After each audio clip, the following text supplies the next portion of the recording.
तो दोस्तों, आज हम मध्य प्रदेश के प्रमुख भू आकृतिक विभाग के बारे में चर्चा करेंगे। तो जैसा कि हमें पता है कि मध्य प्रदेश हमारे भारत के मध्य में स्थित है, इसलिए इसे हृदय स्थली कहा जाता है। इसके उत्तर में गंगा यमुना का मैदान, दक्षिण में सतपुड़ा मैकल पर्वत श्रेणी, पश्चिम में अरावली पर्वतमाला एवं पूर्व में छत्तीसगढ़ के एवं दक्षिणी मैदान है, उत्तरी एवं दक्षिणी मैदान है। मध्य प्रदेश का भौगोलिक विभाजन। अब मध्य प्रदेश के भौगोलिक विभाजन के बारे में हम देखें तो मध्य प्रदेश का जो भौगोलिक विभाजन है ये मुख्यतः 3 भागों में बांटा गया है। पहला मध्य उच्च प्रदेश, दूसरा सतपुड़ा मैकल श्रेणी, तीसरा पूर्वी पठार। अब मध्य उच्च प्रदेश को पुनः 5 भागों में बांटा है। मालवा का पठार, मध्य भारत का पठार, बुंदेलखंड का पठार, रीवा पन्ना का पठार, नर्मदा सोन घाटी। और सतपुड़ा मैकल श्रेणी जो हमारी है ये मुख्यतः जो है 3 भागों में विभाजित है। पश्चिमी सतपुड़ा राजपीपला, मध्य सतपुड़ा महादेव श्रेणी और पूर्वी सतपुड़ा मैकल श्रेणी। और तीसरा जो है पूर्वी पठार, जिसको हम बघेलखंड का पठार भी कहते हैं। अब हम देखते हैं कि मालवा का पठार। सर्वप्रथम हम देखते हैं मालवा का पठार। मालवा का पठार, जैसा कि मालवा के पठार जो है हमारे मध्य प्रदेश के पश्चिमी भाग में स्थित है। यह सबसे बड़ा प्राकृतिक क्षेत्र है जो कि मध्य प्रदेश के कुल 28% क्षेत्र को कवर करता है। इसमें मुख्य जिले इंदौर, देवास, उज्जैन, आगरमालवा, रतलाम, भोपाल, विदिशा, धार, अलीराजपुर, खंडवा, खरगोन आदि हैं। खंडवा खरगोन का कुछ ही हिस्सा इसमें लगता है। निर्माण, इसका निर्माण जो है दक्कन ट्रैप की बेसाल्ट चट्टानों से हुआ है के अपर्दन से। सर्वोच्च शिखर यहाँ सिगार है 881 मीटर, जानापाव 854 मीटर, धजारी 810 मीटर। दोस्तों, हमें प्री के लिए केवल 28% क्षेत्रफल और सर्वोच्च चोटी और निर्माण ही देखना है। दोस्तों, मैंने यहाँ प्रयास किया है कि हम प्री और मेंस दोनों का ये चैप्टर कवर करें। तो यहाँ हम देखते हैं नदियाँ इस क्षेत्र में चंबल, छिप्रा, काली सिंध आदि। मिट्टी काली। अब जैसे आता है कि मालवा के पठार में कौन सी मिट्टी पाई जाती है, तो काली मिट्टी पाई जाती है। अब हम देखते हैं जलवायु। यहाँ की जलवायु समशीतोष्ण जलवायु है। ग्रीष्म ऋतु में साधारण गर्म रहती है और शीत ऋतु में साधारण ठंडी रहती है। वर्षा यहाँ 75 से 100 सेंटीमीटर होती है। फसल कपास, गेहूँ, सोयाबीन, वन, शुष्क वन पाए जाते हैं। और हम देखते हैं कि यहाँ लोक नाट्य यहाँ का माछ है। मालवा का लोक नाट्य माछ और मध्य प्रदेश का लोक नाट्य भी माछ है।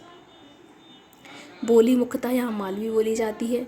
इसे गेहूं की डलिया भी कहा जाता है। अब जैसे हमसे पूछा जाए कि गेहूं की डलिया किसे कहते हैं, तो मालवा के पठार को कहते हैं। कर की रेखा इसके मध्य से होकर गुजरती है। हम देखते हैं कि मध्य भारत का पठार।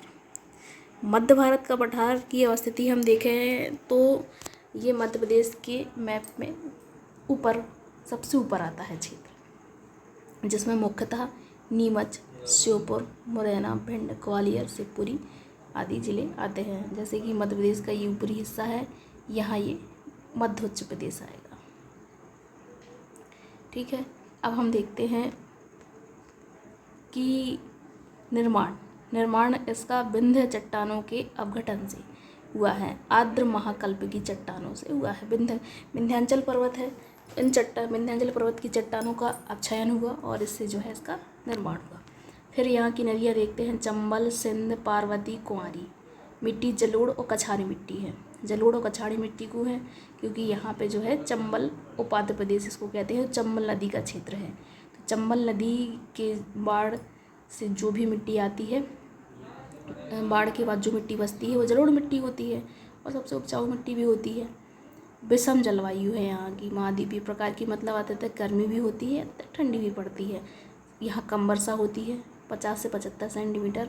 साथ ही यहाँ की मुख्य फसल ज्वार, गेहूँ, सरसों है।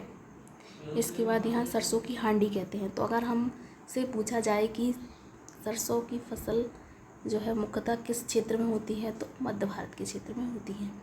ये बीहड़ प्रभावित क्षेत्र है, मतलब कि यहाँ जो है नदी, चंबल नदी के किनारों आसपास में बड़े बड़े बीहड़ मिलते हैं। कटाव हुआ है, यहाँ पे भूमि उपयोग योग्य नहीं है। मध्य भारत का पठार या चंबल, ग्वालियर चंबल का पठार भी इसको कहते हैं। इसकी सबसे ऊंची चोटी जो है वो है टोंगरा, जो कहाँ पे है, श्योपुर में है। ठीक है, कौन सी है, टोंगरा, श्योपुर में है। 430 मीटर इसकी ऊंचाई है। अब हम देखते हैं बुंदेलखंड का पठार। बुंदेलखंड का पठार का कुल भौगोलिक क्षेत्र 7 कितना है, 70% है। याद करने वाला है, प्री के लिए है मुख्यतः।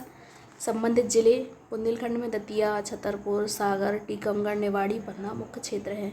जलवायु महाद्वीपीय प्रकार की है। अधिक गर्मी में अधिक गर्मी और ठंडी में अधिक ठंडी रहती है। औसत वर्षा 75 सेंटीमीटर से 100 सेंटीमीटर है। और यहाँ मुख्यतः नदियाँ बेतवा, बीना, धसान है। इसका निर्माण ग्रेनाइट नीचे की चट्टानों से हुआ है। तो प्री में पूछने वाली चीज़ एक 7.7 ग्रेनाइट और नीच की चट्टानों से है। साथ ही साथ हम देखते हैं कि यहाँ मिट्टी लाल काली मिश्रित मिट्टी पाई जाती है। वन शुष्क पर्णपाती वन पाए जाते हैं, जिनमें मुख्यतः कटीले वन जैसे कि तेंदुपत्ता, महुआ, बबूल, खैर, नीम पाए जाते हैं। अब हम देखते हैं रीवा पन्ना का पठार। दोस्तों, रीवा पन्ना का पठार मध्य प्रदेश के कुल भौगोलिक क्षेत्र का 10.36% है। इसकी सबसे ऊंची चोटी गुडविल पीक या सद्भावना पीक है, जो कि 752 मीटर है और ये मध्य प्रदेश के दमोह जिले में मिलती है।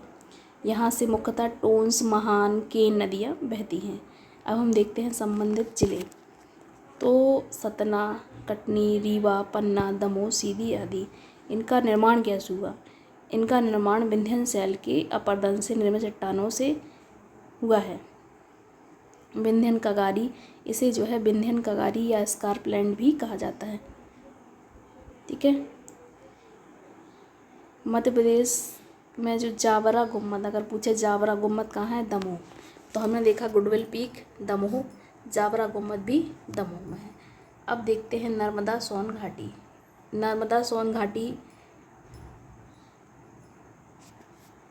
का पठार जो है, यह पठार एक्चुअली ये पठार नहीं है, यह इसके उत्तर में जो है मालवा का पठार, दक्षिण में सतपुड़ा श्रेणी, पश्चिम में अरावली पर्वत और पूर्व में बघेलखंड का पठार स्थित है।